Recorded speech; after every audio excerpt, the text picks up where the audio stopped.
pour satisfaire à cette obligation que nous devons, en tant qu'élus, c'est-à-dire en tant que dépositaire de la volonté populaire, convoquer les Dakaroises et Dakarois périodiquement et dans des formes diverses pour leur parler ou plus exactement pour nous expliquer sur la manière dont nous tenons le gouvernail du bateau dénommé Dakar. Le programme Dakar Bingibok n'est certainement pas un chapelet de vœux pieux ou de simples déclarations d'intention. Il a été conçu selon une démarche originale basée sur la collecte de données à travers des visites de terrain permanentes auprès des différentes couches de la population. Je veux citer le fameux DOCMOR. C'est donc un programme conçu avec les Dakarois et pour les Dakarois. Cette démarche de co-construction nous a permis de comprendre les préoccupations de nos concitoyens et de placer l'humain au cœur de nos politiques, de nos urgences et de nos priorités.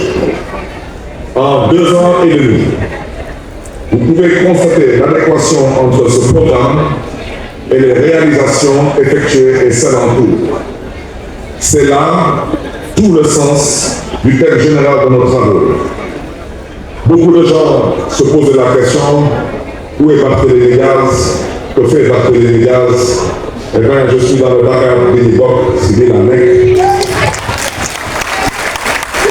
En vérité, mesdames, messieurs, il s'agira durant ces 3 jours de revisiter les points essentiels de notre programme afin de pouvoir évaluer objectivement le degré de réalisation et bien entendu d'identifier les contraintes et les obstacles à surmonter pour travailler plus vite et plus efficacement en direction de 2027.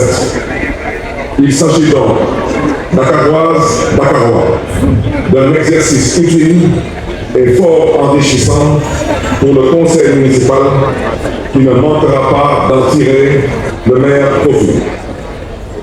Notre programme, Dakar Bingibok, est composé de 6 axes et de plus d'une centaine de propositions et d'objectifs stratégiques.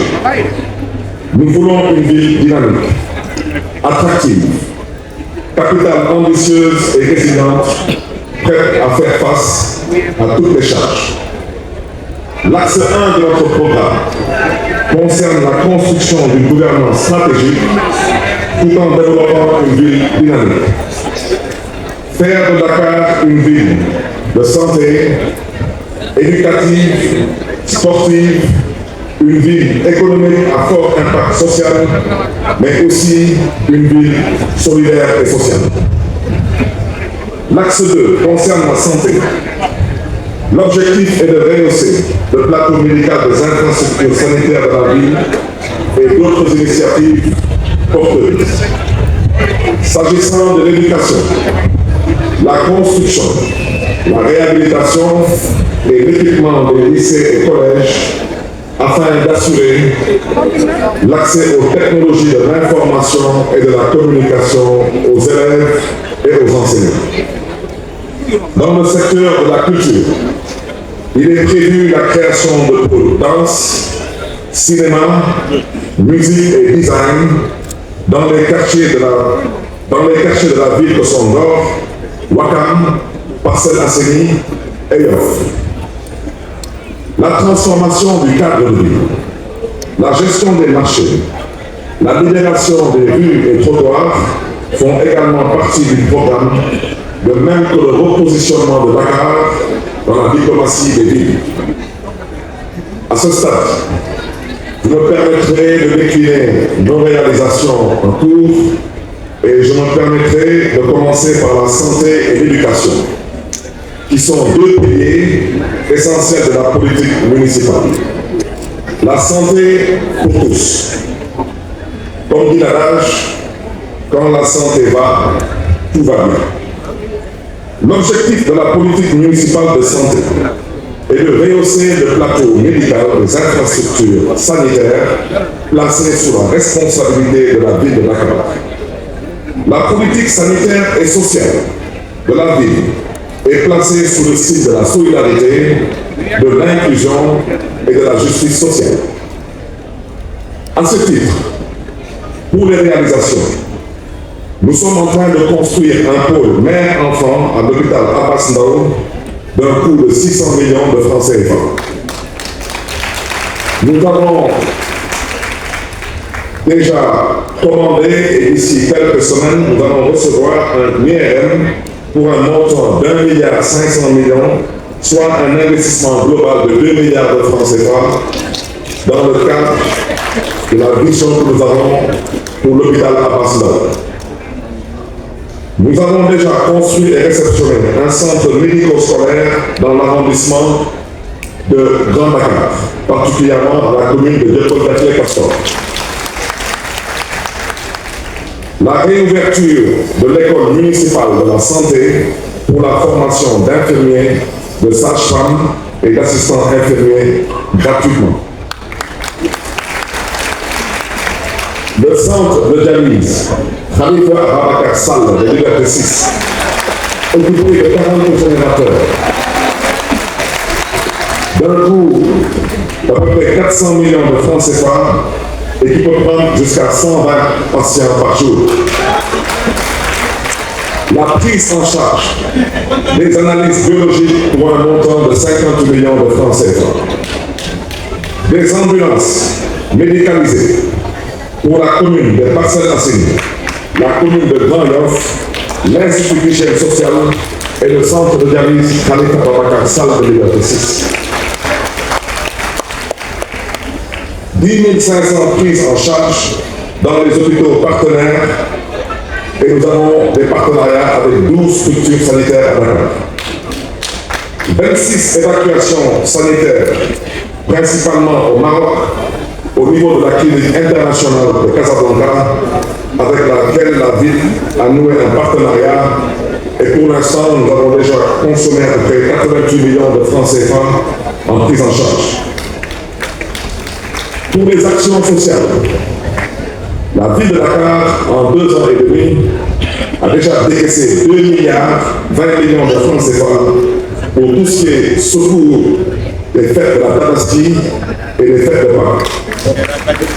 1 milliard de francs CFA lors de la journée de la solidarité municipale avec des financements et des équipements dédiés aux femmes, aux jeunes et aux couches plus vulnérables. Des kits alimentaires et des denrées pour le Ramadan et le Carême, ainsi que des moutons et des bœufs lors des fêtes de Tabaski et Tatarit, pour venir en aide aux plus démunis et aux populations les plus vulnérables. Noël pour tous, en décembre 2023, au profit de 1000 enfants ayant des besoins spécifiques, mais aussi à ceux que j'appelle les enfants oubliés de Dakar. Pour ce qui concerne l'éducation, Dakar, ville d'éducation. Comme le disait le président américain Abraham Lincoln, si vous pensez que l'éducation coûte cher, eh bien, essayez l'ignorance. En termes de réalisation, pour la première fois depuis les indépendances, une collectivité territoriale s'est engagée à construire un lycée technique scientifique de dernière génération dans l'arrondissement de Grand Dakar. Pour un montant de 1,2 milliard. Je voudrais à ce stade dire que le seul lycée scientifique technique à Dakar, c'est le lycée Maurice Delafosse. Dakar sera doté d'un deuxième lycée scientifique technique et c'est celui que nous sommes en train de construire. Et je voudrais rappeler que dans tout le Sénégal, il n'y a que 4 lycées scientifiques techniques. Il y a seulement le lycée Maurice Delafosse de Dakar, le lycée Abdoulaye Niasse à Kaolack, le lycée André Pétavin à Saint-Louis, et je pense qu'il y a aussi à Diourbel un lycée scientifique technique. Donc Dakar, Inch'Allah, ici quelques mois, sera doté d'un deuxième lycée scientifique technique pour pouvoir permettre à sa jeunesse de s'émanciper et de pouvoir compléter. La reconstruction et la réhabilitation des CRN Ousmane Socé Diop et Adama Diallo d'un coût de 700 millions. Vous me permettrez à ce stade de dire que la ville de Dakar n'a pas pour ambition, comme l'a dit un certain syndicaliste, partisan et clanique. Nous n'avons aucune ambition de construire des classes en mettant des ardoises sur des toits et en ouvrant 2 petites fenêtres avec une petite salle de classe où même le carrelage reste à désirer. Nous avons une ambition pour Dakar qui nous a vu naître et grandir, et nous avons surtout une ambition pour la jeunesse de Dakar, parce qu'une fois de plus, la jeunesse n'est pas l'avenir, la jeunesse est le présent. Je souhaiterais rappeler que ce montant de 700 millions vise 2 lots. Le premier lot, c'est le CM Ousmane Socé Diop, et le deuxième lot, c'est le CM Adama Diallo. Et nous ne parlons pas de réhabilitation, nous parlons de reconstruction. Un appui conséquent en équipement et matériel au collège, des prises en charge scolaires au niveau national et des allocations d'études à l'étranger au niveau international. Je voudrais dire que la ville de Dakar, dans tout l'espace Schengen, au Canada, aux États-Unis et en Afrique du Nord, nous avons sur ces 2 ans, y compris au niveau local, nous avons décaissé 7 milliards de francs CFA pour permettre à des Dakaroises et Dakarois de pouvoir poursuivre leurs études. Sans ne pas oublier de mentionner la fête de l'excellence aux meilleurs élèves de Dakar. Une formation en conduite automobile pour plus de 4000 jeunes renouvelables chaque année. Les Dakar Innovation Days, avec comme point d'attraction le hackathon. Une formation de 300 anciens pensionnaires des maisons d'arrêt et de correction pour faciliter leur réinsertion. Concernant la culture et le sport, s'épanouir doublement par la culture et le sport. Comme le dit l'adage, un esprit sain dans un corps sain. Dakar est culturel. Au titre des réalisations, nous avons un programme de restructuration des 19 centres socio-culturels de Dakar. Une subvention cumulée de 1,150 milliard de francs CFA répartis entre la Maison de culture urbaine de Ouakam, le Fonds d'appui aux initiatives culturelles privées, la création de start-up et de projets numériques dans le cadre de Dakar Ville Créative, le programme Momicine, le projet d'écriture de l'histoire générale du Sénégal et diverses subventions. Concernant la politique sportive, Dakar Ville Sportive, le montant des subventions s'élève à 1,885 milliard de francs CFA.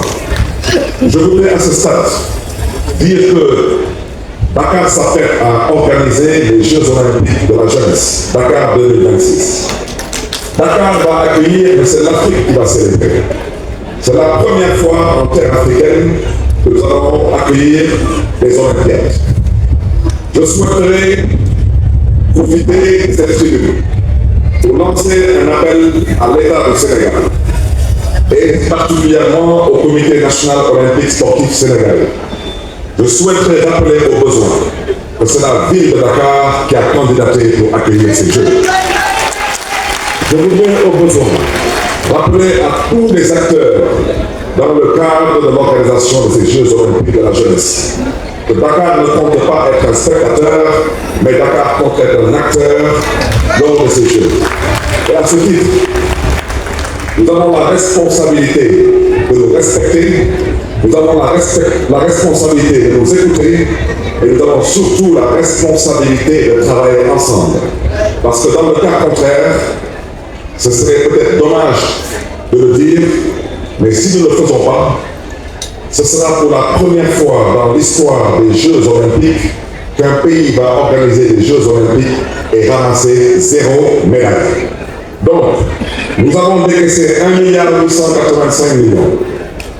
Des subventions à l'ODECAV, aux ligues et fédérations, ainsi qu'au conseil départemental et régional de la jeunesse de Dakar. La mise à disposition d'équipements sportifs aux ASC et aux clubs de la capitale.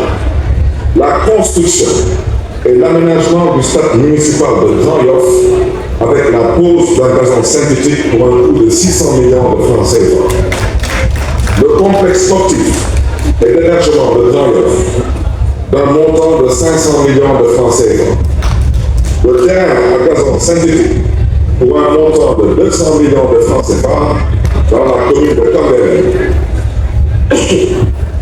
Un terrain à gazon synthétique pour un montant de 200 millions de francs CFA dans la commune de Dieuppeul-Derklé-Castor. La réhabilitation du terrain synthétique de la commune de Mermoz-Sacré-Cœur, particulièrement dans le quartier de Baobab. La place des cultures urbaines de Dakar pour un montant de 385 millions dans la commune de Grand Yoff, communément appelée le skatepark. Concernant les infrastructures et le cadre de vie, vivre, circuler, mais surtout respirer à Dakar. Rénovation et réhabilitation de la voirie. Sur ce chapitre, il y a le lancement d'un vaste programme pluriannuel de construction, de réhabilitation, de mise aux normes et d'extension de la voirie dans la ville pour un montant de 15 milliards pour une durée de 3 ans. En termes de réalisation, il y a les travaux d'extension et d'entretien de la voirie de la ville de Dakar sur quasiment les 3/4 des communes de Dakar pour l'instant. Nous avons déjà réhabilité 157 km de routes dans Dakar. Nous sommes en train de construire 11 km de nouvelles routes, particulièrement dans les communes de Mermoz-Sacré-Cœur, dans la commune de la Padoie, dans la commune de Parcelles-Assainies, dans la commune de Yoff, dans la commune de Grand Yoff, dans la commune de la Médina, dans la commune de HLM, de Sicap Liberté, de Biscuiterie, de Dakar Plateau, de Delta Bay Fass Colobane, de Dieuppeul-Derklé, de Rome, de Ouakam, de Fann Point Amitié, de Cambérène et dans la commune de Hann Bel-Air. Il y a les travaux d'aménagement et de réhabilitation des allées Khalifa Ababacar Sy d'un montant de plus d'1,2 milliard. Il y a la pose de 218 192 mètres carrés de pavé et 64 117 mètres linéaires de bordure réalisés, incluant les cimetières de Yoff et de Saint-Lazare de Béthanie.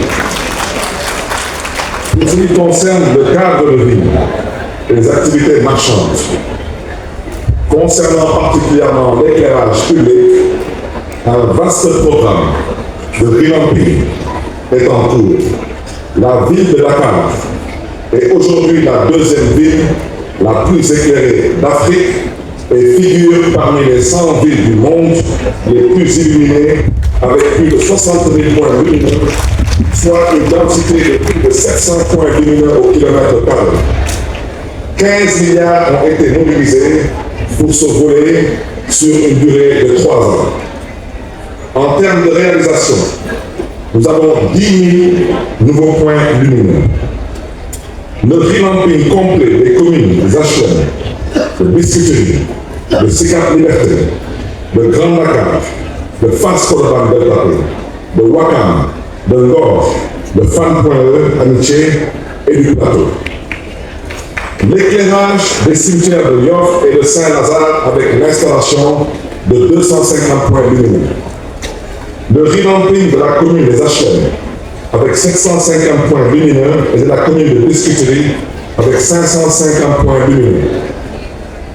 La rénovation de 300 lampadaires solaires et de l'éclairage public de la route de l'aéroport Léopold Sédar Senghor au Mamel avec l'ajout de 200 mâts décoratifs et 385 points lumineux.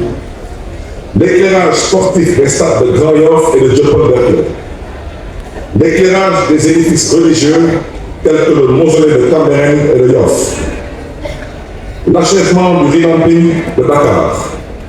Le pavoisement 2023 des fêtes de fin d'année et la mise en lumière de la statue d'Emba et Dupont, de la porte du millénaire et de la passerelle de Gibraltar.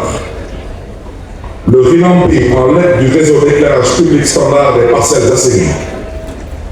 la réhabilitation et la modernisation du réseau d'éclairage public de l'île de Gorée, la réhabilitation et le revamping du réseau d'éclairage de l'ancienne piste, l'alimentation en énergie solaire des édifices religieux, mosquées comme église, la grande cathédrale de Dakar, la grande mosquée de Dieuppeul et la grande mosquée des Parcelles Assainies à l'unité 13.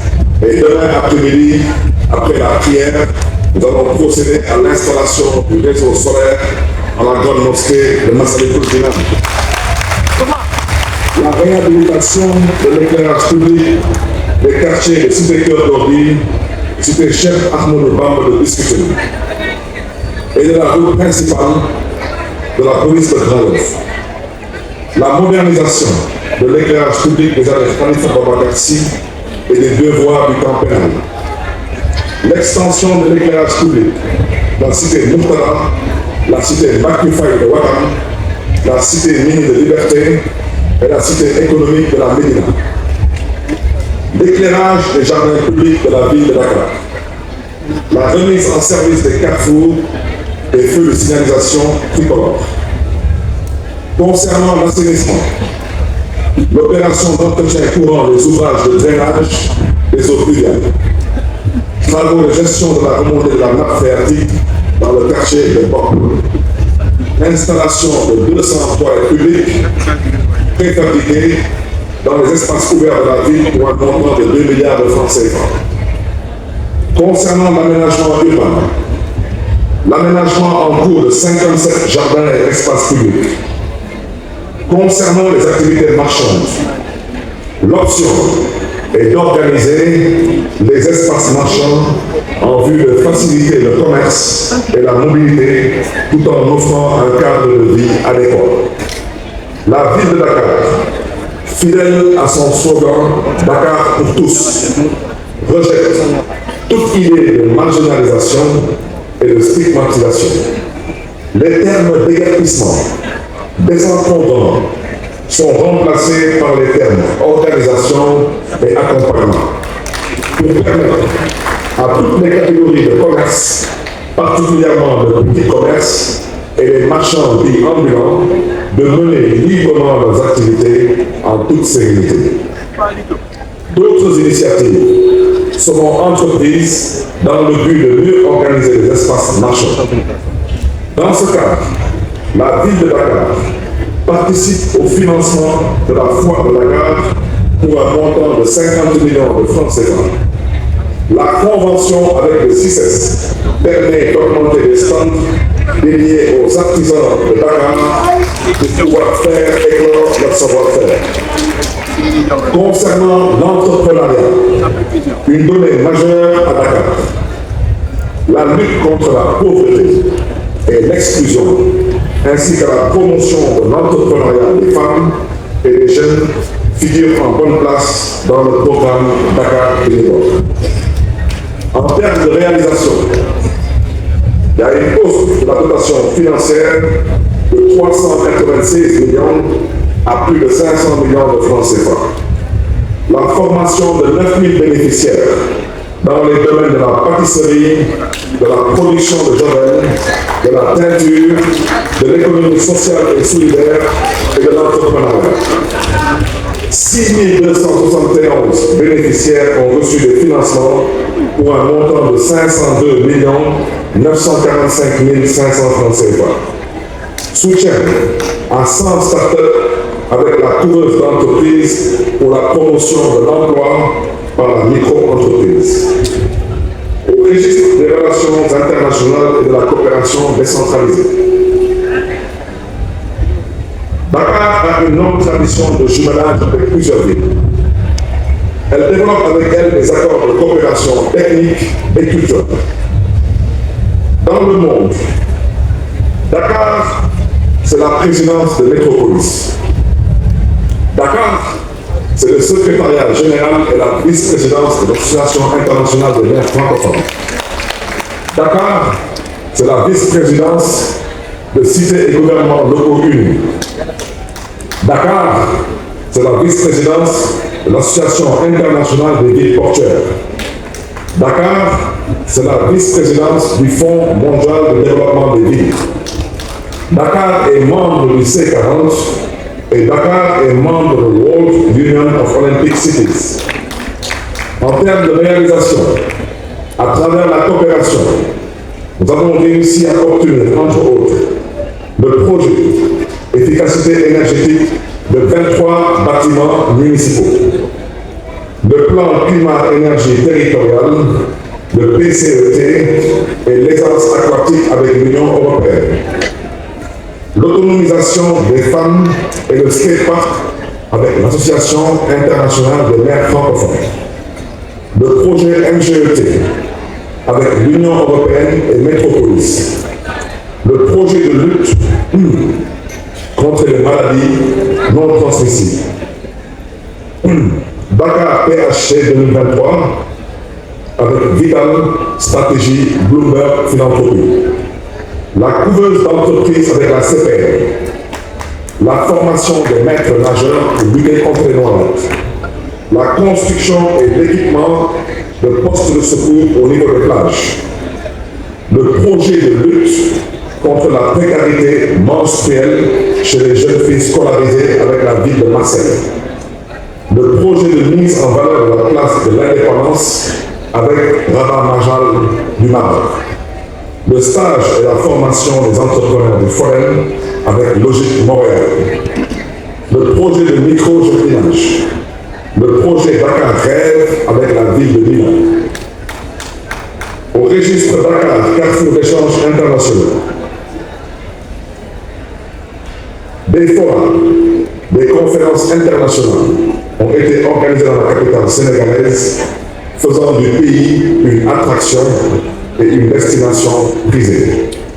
À ce titre, on peut citer le Forum mondial de l'eau en mars 2022, le Forum mondial de l'économie sociale et solidaire en mai 2023, les rencontres internationales de la culture, de l'artisanat et du tourisme en novembre 2023. Concernant la politique sociale de la ville de Dakar en faveur des travailleurs municipaux, comme le dit l'adage, charité ordonnée commence chez soi. La ville de Dakar, c'est 700 employés. Une enveloppe de 500 millions de francs CFA a été dégagée pour la colonie de vacances des enfants du personnel, pour l'arbre d'honneur, pour la fête des retraités, pour la prise en charge totale de la formation des agents, pour la subvention du transport sur le réseau Dakar-Belgique et pour le pèlerinage au lieu saint de l'islam et de la chrétienté et une revalorisation du culte volontaire. Vous me permettrez maintenant à ce stade, chers invités, de décliner nos perspectives pour les 30 prochains mois à venir. La seconde partie du mandat sera consacrée à la consolidation des chantiers en cours et à la mise en œuvre des projets innovants. La marche vers 2027 sera dynamique et pragmatique. Elle concernera tous les secteurs. Au plan diplomatique, Dakar s'apprête à accueillir la réunion de la Commission Ville et Développement Durable de l'Association internationale des maires francophones en septembre 2024. La journée mondiale des métropoles en octobre 2024. Le Forum international de la démocratie participative en 2025. Au plan culturel, le Festival des musiques, des peuples et des cultures pour lancer officiellement notre adhésion totale et notre implication sans aucune arrière-pensée pour la réussite de l'organisation des Jeux olympiques de 2026. Une subvention de 100 millions de francs CFA sera allouée à la Fondation Cheikh Anta Diop au plan de la jeunesse et du sport. Comme je l'ai dit tantôt, l'organisation des Jeux olympiques de la jeunesse, Nous avons pour mission de nous préparer à l'organisation de cet événement en mettant en place un comité de pilotage. Dakar sera une ville olympique et surtout une ville verte et propre. C'est la raison pour laquelle nous allons nous concentrer sur la valorisation des artères principales, sur l'aménagement des espaces publics, sur les infrastructures sportives et récréatives, entre autres la végétalisation et espaces verts, des pistes cyclables et des minibus électriques, une propreté urbaine, un renforcement des infrastructures sportives, une organisation de tournois interscolaires sous la formule de l'ancien USU, la mise en place de la plateforme e-sport pour le développement de la pratique. Au plan sanitaire et social, toujours en parlant des perspectives, je poserai d'ici la fin de l'année 2024, Inch'Allah, la première pierre pour la construction de l'hôpital des Parcelles Assainies. Dans le courant de 2025 et 2026, nous poserons la première pierre pour la construction des 3 autres centres de dialyse à Dakar. Je rappelle que la ville de Dakar est composée de 4 arrondissements. Pour l'instant, il n'y a que l'arrondissement de Grand Dakar qui a été doté d'un centre de dialyse d'une capacité de 120 patients par jour. L'arrondissement des Parcelles Assainies, l'arrondissement du Plateau et l'arrondissement des Almadies seront tous dotés de centres de dialyse. Le revêtement des plateaux techniques de l'hôpital Abbas Ndao et de l'Institut d'hygiène sociale. La fourniture de corbières à toutes les communes de Dakar. À ce stade, je voudrais dire que les communes de Grand Yoff et les Parcelles Assainies ont déjà été dotées de corbières. Donc, pour l'année 2025, les 17 autres communes de Dakar recevront leur corbières. Au plan de l'éducation, la construction de 3 centres médico-scolaires dans les arrondissements du Plateau, des Parcelles Assainies et de Ngor Almadies.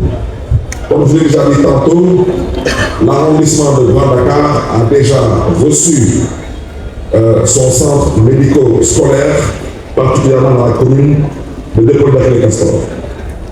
Je voulais aussi vous annoncer au chapitre des perspectives la construction du CEM de Grand Yoff, du CEM de Ouakam et du CEM Abdoulaye Maturin. La construction d'un 3e lycée scientifique technique dans la commune de Yoff. Au plan des infrastructures, la poursuite du programme de rénovation et de réhabilitation de la voirie urbaine de Dakar, la poursuite du programme d'éclairage public, la poursuite et l'élargissement du programme de pavage. Notre objectif, c'est de faire de Dakar une ville sensible. Le programme d'aménagement des grandes artères sur les axes suivants: l'avenue du Général de Gaulle, le boulevard Cheikh Ahmadou Bamba, l'avenue Bourguiba, les allées Cheikh Sidati Aïdara, les allées Cherno Séguino Moutal. Je voudrais aussi annoncer la construction de 3 postes de secours à Anse-Bernard, à la plage du Télébi et à la plage de Koussoumi, d'un coût de 100 millions de francs CFA pour lutter contre les noyades. Pour la politique sociale de la ville de Dakar, des partenariats avec des compagnies d'assurance afin d'obtenir un plafond de prise en charge médicale à hauteur de 80% pour tous les agents de la ville de Dakar, dont je salue l'engagement, la détermination et le sens du travail, dans des conditions assez difficiles et avec des salaires malheureusement qui risquent des fois de misérabilisme.